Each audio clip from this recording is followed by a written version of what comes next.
유아기의 교육이 매우 중요합니다. 지금 너무 많이 벗어나 있거든요. 그래서 이제 지나친 선행 교육은 결국은 뇌를 손상시킬 수도 있다는 위험은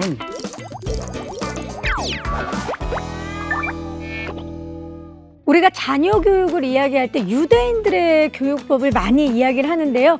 유대인 부모들은 조기 교육보다는 적기 교육을 강조하고 반드시 아이들의 이 수준에 맞는 교육을 원칙으로 하고 있다고 하죠. 자, 아이마다 배움의 시기에도 차이가 있듯이 아이가 받아들일 수 있는 그런 단계보다 어려운 지식을 주입하면 오히려 도움이 되지 않기 때문이라고 합니다. 유아기 우리 아이들을 위한 가장 적절한 교육 활동은 무엇인지 무척 궁금합니다. 자, 지금부터 그 이야기를 함께 시작하도록 하겠습니다. 여기서 제가 직접 현장에서 아이들을 교육하고 계신 유치원 선생님 한 분을 모셨습니다. 선생님 안녕하세요. 자, 학부모 못지않게 우리 아이들과 오랜 시간을 함께하고 계시는 그리고 지켜보고 계시는 차서연 선생님입니다. 안녕하세요. 안녕하세요. 본인 소개 반갑습니다. 부탁드립니다. 저는 경기도 김포시에 위치한 공립단설 달빛 유치원 교사 차서연이라고 합니다. 네, 반갑습니다, 선생님. 왜 적기 교육이 정말 중요한 건지 김경란 교수님한테 먼저 좀 여쭤보겠습니다. 네, 유아기의 발달은 인생 전반에 걸쳐서 가장 큰 폭으로 많은 발달을 이루는데요. 어린아이들의 경우에는 다른 사람에게 네 생각을 얘기해봐 라고 했을 때 언어 발달이 되어 있다 하더라도 내가 다른 사람에게 말할 수 있는 자신감이 없다면 말할 수 없거든요. 또 하나는 다른 친구한테 가서 놀자고 얘기해봐 라고 했을 때도 내가 지금 저 친구에게 이 말을 해도 되는 상황인지, 내가 지금 어떻게 다가가서 얘기하면 저 친구랑 내가 친구가 될 수 있는지, 이런 다양한 것들이 함께 아우러져야 한 가지가 표현될 수 있는 그런 전인 발달의 시기입니다. 그러다 보니까 아이들에게 있어서 말하고 생각하고 행동하고 내가 어떤 사람인지, 지금 저 친구에게 다가가려면 저 친구는 어떤 기분인지, 이 모든 걸 알 수 있어야 그 친구에게 다가가는 한 가지 행동을 할 수 있는 거거든요. 그런데 이 많은 것들은 누적적이기 때문에 예를 들어서 언어 발달이 안 이루어졌다 하더라도 친구에게 다가갈 수 없고요. 내가 말할 수 있는 자신감이 없을 때도 친구에게 다가갈 수 없습니다. 그러니까 어린아이들에게 있어서는 모든 영역의 발달이 어느 한 부분이 결손이 되었을 때 나머지를 다 해낼 수 없기 때문에 가장 튼튼하게 보이지 않는 기초공사를 하는 시기이기 때문에 유아기의 교육이 매우 네. 중요합니다. 제가 사실 들은 얘기 중에 하나는 유아 영어 학원을 다닌 아이들이 이제 초등학교에 진학하면 적응을 잘 못하는 문제들이 많이 생긴대요. 영어 단어는 좀 더 외웠을지 모르지만 이제 교수님 말씀하신 그런 역량들을 키우지 못했기 때문에 또 이제 학교에 적응 잘 못하니까 계속 사교육을 받는 수밖에 없는 악순환으로 가는 거죠. 그래서 저는 그만큼 영어 사교육이 잘못되면 그 폐해가 큰 것 같습니다. 이제 적기 교육의 중요성이라는 게 거꾸로 얘기하면 선행학습의 폐해잖아요. 뇌과학적인 면에서 좀 말씀해 주실 수 예. 있겠습니까? 비유적이지만 예를 들어서 말씀을 네. 드릴게요. 아이들이 구구단을 외웁니다. 그러면 이제 3일은 3, 3이 6, 3, 3은 9 이렇게 외우면은 구구단을 안다고 생각을 하죠. 네. 하지만 우리 네 식구의 수저가 모두 몇 개냐 했을 때 얘가 곱셈의 개념이 있으면 한 사람이 3개씩 쓰고 우리 식구 4명이니까 12개 이렇게 나와야 곱셈의 개념이 들어온 거잖아요. 근데 그걸 한 놈, 두식이, 석삼, 너구리 세고 있으면 얘는 구구단을 할 수 있지만 곱셈의 개념은 없는 이해 거거든요. 못하는 거죠. 이 차이를 이해하는 게 대단히 중요해요. 무슨 얘기냐면 수학을 잘하려면 뇌의 전두엽 부분하고 이 뚜껑 열린 요 부분, 두정엽 부분이 발달을 해야 수학을 잘한다는 뇌과학 연구 결과가 있어요. 근데 이렇게 선행을 하면 대부분 암기를 하게 되거든요. 암기는 쉽게 얘기하면 뇌의 측두엽을 많이 쓰거든요. 그러면 우리는 진짜 발달시켜야 되는 부위가 아니라 딴 부위를 열심히 발달시키고 있는 셈이 되는 거거든요. 그래서 적기에 아이들의 발달 수준에 맞지 않는 교육을 한다는 건 결국은 뇌의 다른 부분을 쓰게 하는 거다라는 걸 부모님께 말씀드리고 싶고요. 이에 대해서 사실 스위스에서는 1970년경부터 추적 연구를 했어요. 그래서 쭉 아이들을 한 20년 정도 추적하면서 일부의 아이들은 특정 시기에 어떤 과목에 대한 도움을 주는 거예요. 아주 신기한 건요. 이때부터 잘 고르게 5가지 영역이면 5가지 영역이 발달하고 있던 애들이 막 이게 편차가 보이기 시작하는 거예요. 그러면서 어떤 거는 막 쭉 발달하고 어떤 거는 막 잘 발달 안 하고 이렇게 되는데 이 연구의 가장 인상적인 거는 만 20세가 됐을 때 평가를 해봤더니 만 8세 때 미뤄졌던 게 제일 덜 발달하더라는 거예요. 저는 그럴 수밖에 없다고 생각해요. 왜냐하면 딴 데를 쓰게 했거든요. 딴 뇌를. 그래서 이 적기 교육이라는 게 어떤 도덕적 개념이나 가치의 문제가 아니라 뇌의 발달이란 실질적 측면에서 손해가 될 수 있다. 그러니까 지나친 선행 교육은 결국은 뇌를 손상시킬 수도 있다는 위험은 알고 선택하셨으면 좋겠어요, 제 마음은. 예. 너무 선행을 또 많이 하면 소위 이제 번아웃이라고 해서 대학 입학하고 나면 이제 아이들이 다 지쳐가지고 이제 공부를 그런 문제- 그만하고 싶어하는, 그죠? 그건 어떻게 보세요? 그 번아웃이 온 친구들이 제 주 고객 중에 또 상당 부분 중학교, 고등학교 때 거의 반드시 와요. 일부 학부모님들 집단이지만 아예 그걸 각오한다 하더라고요. 그래요. 예.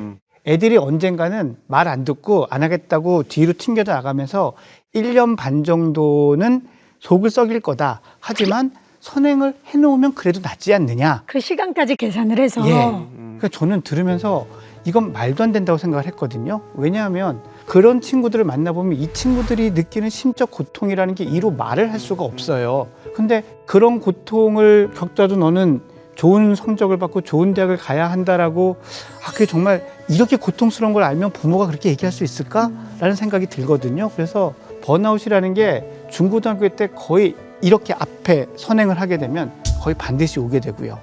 그 번아웃이 온 다음에 아이는 이전과 전혀 다른 아이가 될 거다라는 거를 임상 경험상 정말 많이 느끼고 경험하고 있습니다. 꼭 그 점도 알아주셨으면 좋겠어요. 근데 사실 아이들마다 모두 다 발달 과정이 다르고 재능이 다르잖아요. 공부를 잘하는 아이가 있고 노래를 잘하는 아이가 있고 특히 뭐 숫자에 관심이 있는 아이, 그림을 잘 그리는 아이 이렇게 다 저는 재능을 다르게 보인다고 생각을 하는데 그렇다면 구체적으로 유아기 때 어떤 교육 활동이 이루어져야 되는 겁니까? 아이들이 이렇게 다 다른데. 얼마 전에 유치원을 방문했더니 아이들의 놀이가 한바탕 벌어지고 있었어요. 워터파크 놀이를 하는 거예요. 그런데 워터파크 놀이를 하기 위해서 입장권이 필요하니까 미술 영역에서 입장권을 그리고 돈이 필요하니까 돈도 그리고 아이들이 아니야 우리 엄마는 카드를 많이 써 하더니 카드도 만들고요.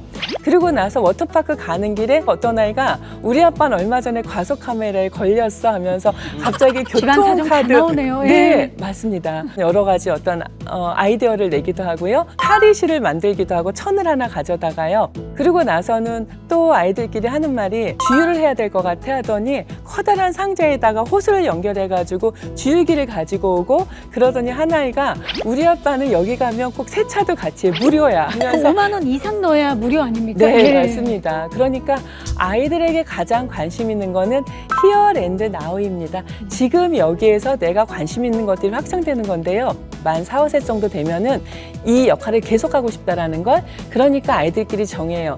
그 안에서 역할을 구분해서 하면서 인지적인 정보, 이전에 경험했던 걸 다시 재생해내는 능력, 그 다음에 어떻게 이 문제를 해결할지 거기까지 다 과정이 이루어지게 되는 거죠.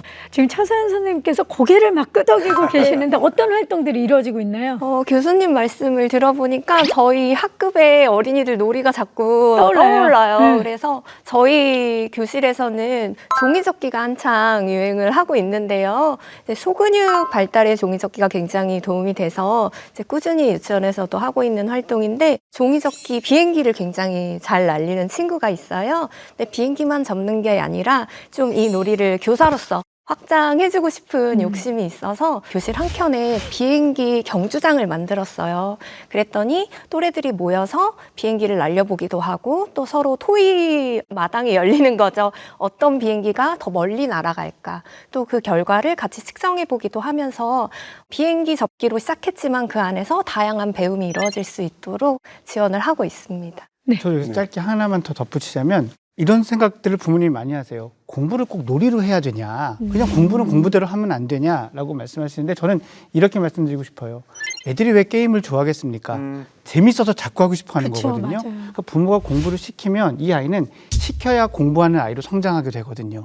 뭐든 재밌어 하면서 배워야 계속 배우는 걸 즐거워하는 아이가 되기 때문에 놀이로서 배운다는 건 정말 학습에 있어서 기본이고 중요한 얘기입니다. 네, 사실 이제 유아기에는 놀이라는 게 어떻게 보면 세상을 배우는 방식이라고 볼 수 있거든요. 그러면 실제로 유치원에서 어떻게 하는지 한번 궁금한데요. 좀 보여주시겠습니까? 네. 네, 바로 우리 지금 이 자리에 계시는 차서연 선생님이 계시는 유치원의 그 과정을 저희가 영상으로 담아봤는데요. 함께 만나보시죠. 경기도 김포시에 있는 한 유치원. 자기주도 학습 능력을 키워주는 놀이가 한창이라는데요. 과연 어떤 놀이를 하면서 아이들의 자기주도 학습 능력을 키우고 있는 걸까요? 첫 번째, 놀이의 시작. AI 드로잉으로 이야기 만들기. AI 그림 그리기 활동을 이어서 해볼게요. 자, 원하는 문장을 음성 인식을 할 수 있게 선생님이 도와줄게요. 마이크 버튼을 누르고 다인이가 그리고 싶은 그림을 말로 해보세요. 파란 색깔 여자아이가 UFO를 봤다. 인공지능을 활용한 이야기 짓기 놀이는 디지털 리터러시 능력을 키우고 아이들이 자연스럽게 말과 글을 배우게 만들어줍니다. 우주여행을 할 때 조심해. 오늘도 우주에 도착. 오늘의 놀이는 선생님이 소개해 줄 거야. 귀 기울여 들어볼래? 우리 다 같이 유치원에서도 우주 놀이터를 만들어 보자. 우리 지금은 우주를 마음대로 다닐 수는 없는데 여러분들이 어른이 되면 우주를 마음대로 여행할 수 있지 않을까요? 네. 우주에 가면 엄청 재밌어. 은하수를 보일 것 같아서 보일 것 같아요. 좋을 것 같고 예쁠 것 같아요? 우주에 대한 유아들의 호기심을 더 확장시켜주는 체험 활동이 이어지는데요. 미래 세상이 성큼 가까워진 것 같은 기분을 들게 합니다. 하얀 색깔 다 해주고 그 다음에 초록 색깔 해줘야지. 돌돌 말고 해줘요.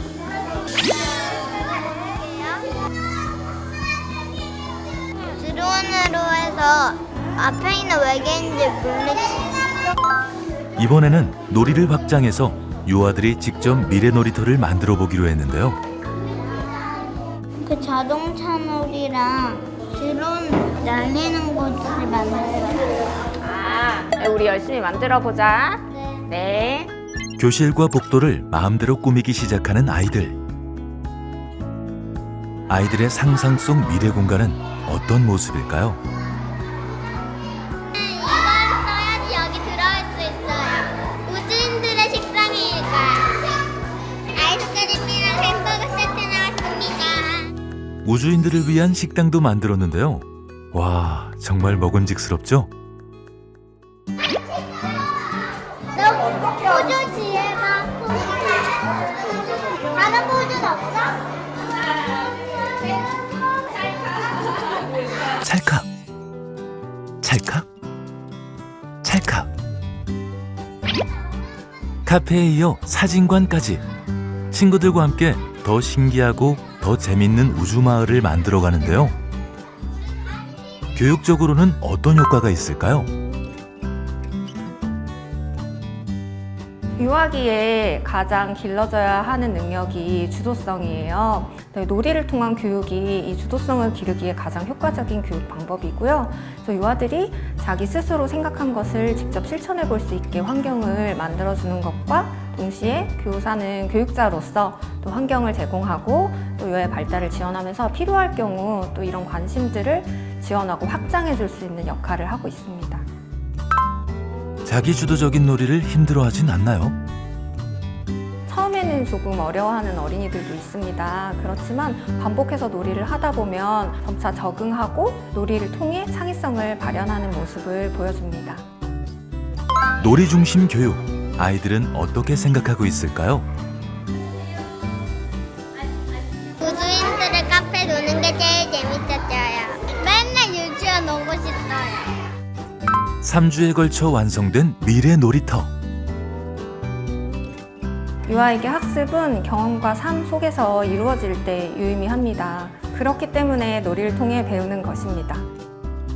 놀이를 통해 세상을 배우고 있는 유아들. 주도적이고 창의적으로, 그리고 조금씩 자신만의 속도로 성장해 가고 있습니다. 네, 달빛 유치원. 차소연 선생님이 유치원 안에 계시니까 또 다른 모습이네요. 네, 좀 부끄럽네요. 장관님 어떠세요? 이렇게 직접 예, 수업하는 모습. 유아 아이들이 AI로 또 노는 건 처음 봤습니다. 예. 그러니까 무무진한 거죠, 사실 놀이라는 것이. 제가 그렇죠? 다니고 싶네요. 저 유치원 진짜. 선생님들이 정말 여러 가지 고민들도 하시고 새로운 방식도 많이 개발하시는 것 같아요, 그죠? 네. 다른 선생님들은 어떻게 보셨어요? 저는 뭐 늘 이렇게 일상에 자주 보시니까. 아이들하고 항상 있으니까요. 그런데 부모님들께서 이렇게 잊지 않으셔야 되는 것 중에 하나가 아이들에게 있어서는 놀이가 학습인 이유가 아이들의 그 인지 발달 단계에 맞추었을 때 구체적으로 손으로 만지고 눈으로 보고 귀로 듣고 함께 뭔가 활동을 해보는 과정 중에 가장 학습이 잘 이루어지는 그런 발달 시기라는 특징이 있습니다. 그래서 부모님들께서 아이들이 놀이를 열심히 집중하고 놀 때 이런 말씀 많이 하시죠. 정신 팔고 논다. 라고 그쵸. 말씀하시거든요. 정신을 팔고 논다라는 게 결국 몰입입니다. 초등학교 보낼 때 많은 부모님들께서 너는 어떻게 엉덩이 붙이고 조금도 앉아있질 못하니 그러시는데 엉덩이 힘이 키워지는 게 바로 놀이의 힘입니다. 맞아. 그러고 보니까 게임하고 놀고 뭐 우리 부루마블하고 그럴 땐 아이가 정말 잘 앉아 있잖아요. 그렇죠. 노규식 박사님은 어떠세요? 아, 예, 저는- 진짜 유치원이 많이 바뀌었죠? 예, 그리고 되게 창의적이라는 느낌이 들었어요. 이 놀이나 이 어떤 교육 프로그램 자체가. 그래서 아이들이 되게 틀에 안 갇히고 좀 클 수 있겠구나라는 느낌이 들어서 되게 좋게 봤습니다. 예. 네, 저희가 일부만 본 것 같은데요. 또 더 좋은 프로그램도 많이 있을 것 같습니다. 혹시 차서연 선생님께서 좀 소개해 주시겠습니까? 저희 유치원의 교육 프로그램을 굉장히 다양하게 운영을 하고 있는데요. 영상에서 보신 것처럼 아이들의 자발적인 상상을 자극하는 유아 중심 놀이 교육과정도 이루어지고 있고 또 이 놀이를 지원할 수 있는 다양한 체험도 원내, 원외에서 이루어지고 있는데요. 또 말씀드리고 싶은 것 중에 하나는 저희 유치원은 지역사회의 인적 자원을 활용해서 숲체험 전문가와 함께하는 숲놀이 활동도 이루어지고 있고 또 인근에 아주 가까운 곳에 미술관이 있어요. 그래서 미술관 관장님과 직접 만나서 예술교육 프로그램도 운영을 하고 있고요. 또 유치원 교육과정과 초등학교 교육과정 간의 연계를 고려해서 유초 이음 교육활동도 실시를 하고 있습니다. 교육과정 이후에는 초등학교 방과후 프로그램을 생각하시면 유사할 텐데요. 유치원 특성화 프로그램도 운영을 하고 있습니다. 와, 아이들이 정말 예, 정말 좋은 환경에서 쑥쑥 자라나고 있는 모습이 연상이 되는데, 근데 제가 궁금한 건 사실 저희 때는 초등학교 입학해서 한글을 배웠었거든요. 근데 요즘은 다 유치원에서 배우고 초등학교에 가기 전에 한글을 다 안다라고 생각을 하는데 그런 한글 교육도 준비가 되어 있나요? 제가 교사 생활을 하면서 정말 매년 학부모님께 듣는 질문이죠. 질문이에요. 예. 네, 유치원에서 선생님 한글 교육 안 하나요? 이런 질문을 굉장히 많이 듣는데요. 유치원에서는 자연스러운 의사소통 과정에서 말과 글의 관계 그리고 글을 읽고 쓰는 데 관심을 갖고 표현을 해볼 수 있도록 지도를 하고 있습니다. 예를 들어서 놀이 속에서 자연스럽게 뭐 메뉴판을 적어본다거나 간판을 만들어 본다거나 친구 생일일 때 생일 카드를 쓰고 또 조금 어린 연령의 아이들은 내 이름이나 친구 이름처럼 친숙하고 익숙한 글자들을 찾아보게 하는 것처럼 저희 교사들이 풍부한 문해 환경을 구성하고 그 안에서 통합적이고 균형 잡힌 언어 교육, 한글 교육을 실시하고 있습니다. 네. 아이마다 다 그 시기가 다르다라는 생각이 드는 것 같아요. 근데 이제 부모 입장에서는 우리 아이가 좀 늦으면 우리 아이만 늦는 거 아닌가라고 좀 걱정이 되기도 하겠죠, 아무래도. 예. 그렇다면 한글 학습을 하는 시기도 정해져 있나요? 그러니까 아이들이 태어나면 아주 영아부터 제일 처음 하는 게 태내 7개월에 청각이 완성되거든요. 그러니까 태어나면서 듣기가 늘 이루어지고요. 옹알이부터 시작해서 말하기가 이루어지고요. 그러고 나서는 누군가 책을 읽어주거나 아니면 주변의 것들을 읽어줄 때 읽기가 가능해지고 그다음에 이제 내가 쓰는 게 가능해지는데 일단 쓰기 위해서 가장 중요한 건 소근육 발달이에요. 그래서 이 손으로 연필을 잡고 뭔가 할 수 있을 때 그래서 쓰기 같은 경우에 일단 끄적거리기라고 해가지고 크레용이든 아니면 모래놀이든 하면서 손을 계속 움직이면서 소근육 활동이 발달이 이루어져야 가능한 거고요. 읽기 같은 경우에는 만 3세부터는 굉장히 쉬운 책 같은 걸 읽으면 글자는 모르지만 내가 읽는 척 해줄 수도 있고요. 그래서 3세, 4세, 5세 때 우리가 책을 많이 읽어주라고 말씀을 하시는데 실제 우리가 굉장히 교육강국이라고 이야기하는 핀란드 같은 경우에는요. 만 8세가 되었을 때에서야 그 나라 문자를 가르쳐주기 시작합니다. 왜냐하면은 읽기를 통해서 많은 것들을 듣고 어휘력이 많이 확장된 다음에 쓰기는 그때 가서 이루어져도 늦지 않다. 그때가 적기다라고 그 나라에선 판단하고 있습니다.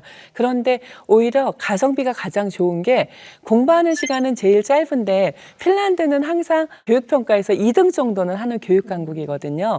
그래서 부모님들께서 쓰기에 연연해 하시기보다는 조금 아이가 많은 어휘력을 가졌다라던가 아니면 말하는 걸 조금 편안하게 한다라던가 남의 이야기를 집중해서 듣는 거 이게 더 중요한데 그래도 부모님께서 우리 아이가 한글을 언제 떼요? 라고 말씀을 자꾸 물어보신다면 아까 선생님께서 말씀하신 것처럼 유치원에서의 활동이 자연스럽게 이루어진다면 만 4세 정도가 되면은 받침이 없는 글자는 읽기 시작하고요. 만 5세 무렵이 되었을 때는 쓰기는 거의 완성이 되어서 받침이 많지 않은 글자는 쓰기가 완성되어서 초등학교 입학합니다. 지금 말씀을 듣고 나니까 사실 이제 정책적인 지원이 참 중요하겠다라는 네. 생각이 들거든요. 장관님, 유아 공교육 강화를 위해서 그동안 열심히 추진하고 계시는 정책들 있으실 것 같아요. 좀 네. 말씀 좀 해주시죠. 소문이 벌써 났나요? 소문이 지금 나고 있어요. 예. 네, 국가의 교육 정책이 굉장히 중요한 것 같습니다. 책임도 많이 느끼고요. 학부모님들이 이제 선행학습 많이 하시고 또 유아 영어 학원의 문제점들도 이야기를 했는데요.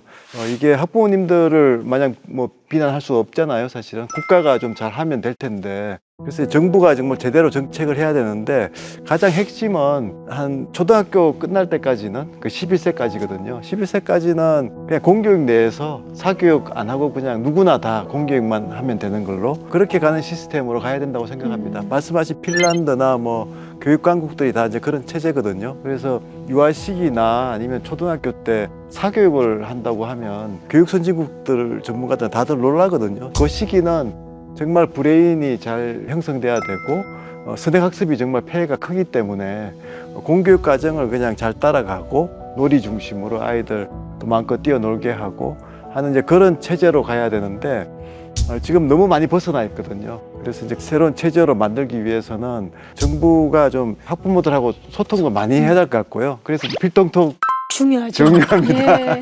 재원이 모자라는 게 아니거든요. 아이들이 지금 100만 명 태어나다가 25만 명 태어나니까 재원이 또 있습니다. 그리고 좋은 정책을 하게 되면 지금이 어떻게 보면 우리나라 공교육의 좀 바닥이다. 이제 다시 이제 올라간다 이렇게 생각을 하고요. 정부도 신뢰를 좀 더 받아야 되고 공교육 체제도 좀 더 신뢰를 받아야 된다고 생각하고 이제 차근차근 해내겠습니다. 그런 것 같아요. 진짜 지금 이제 말씀해 주신 대로 서서히 함께 변화해야만 서로 믿고 의지할 수 있지 않을까 싶어요. 왜냐하면 가정교육만 이루어지다가 처음으로 교육기관에 집이 아닌 다른 곳에 이제 아이를 맡기는 거다 보니까 학부모들도 굉장히 생각이 많지 않을까라는 생각이 듭니다. 그리고 유아 사교육은 학부모들의 돌봄 부족으로 어쩔 수 없이 보내는 경우도 많이 있고요. 맞습니다. 또 놀이 교육만으로는 부족하다라고 또 생각하시는 학부모들도 계시지 않을까 싶어요. 오늘 또 이제 선행학습의 문제 또 유아 영어 학원의 문제점들 많이 이야기를 했으니까 또 이제 유보통합 통해서 해결해야 되거든요. 유보통합이라는 게 단순히 이제 어린이집하고 유치원을 통합한다는 게 아니고 그 프로그램을 훨씬 더 이제 국가가 이제 하나의 체제로 관리를 하게 되니까 체계적으로. 예, 체계적으로 하고 또 놀이 중심으로 하고 공교육 차원에서 강화해서 학부모님들이 정말 경쟁보다는 오히려 국가에 좀 믿고 맡기면 아이들이 정말 적시 교육을 할 수 있도록 그렇게 하려고 합니다. 오늘 이 자리가 저한테 되게 소중하다고 생각을 하고요. 저는 교육 환경이나 이런 모습이 바뀌는 데 있어서 부모님의 지식의 변화와 인식의 변화가 되게 중요하다고 생각하거든요. 그래서 이런 시간들이 소중한데 장관님께서 또 정부에서 이런 부모님들의 고민을 알고 있다라는 거를 또 이렇게 보여줄 수 있는 시간이어서 전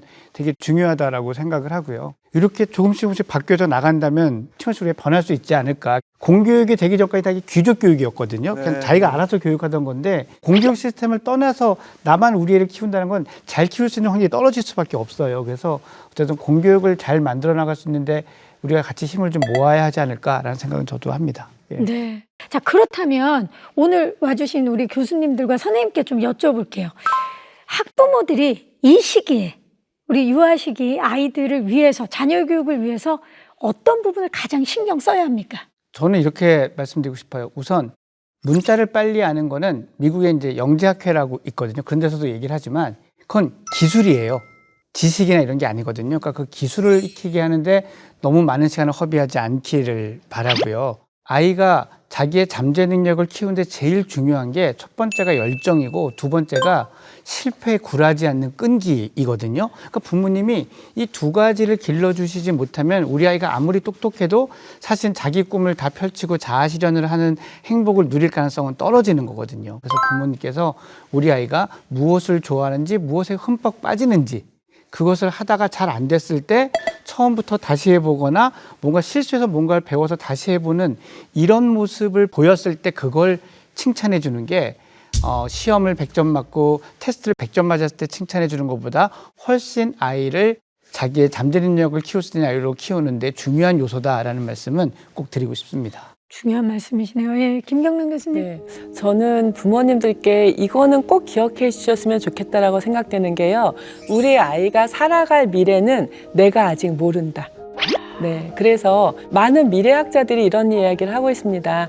예측하지 못한 미래가 굉장히 빠른 속도로 오고 있다고 하는데 지금 우리 주변을 둘러보아도 제가 10년, 20년 전만 하더라도 없었던 직업이고 몰랐던 직업에 굉장히 많은 분들이 열정적으로 일을 하고 있습니다. 그런데 하물며 우리 아이들이 20년 뒤에 일을 할 때는 저희가 알 수 없는 세상이 될 것 같아요.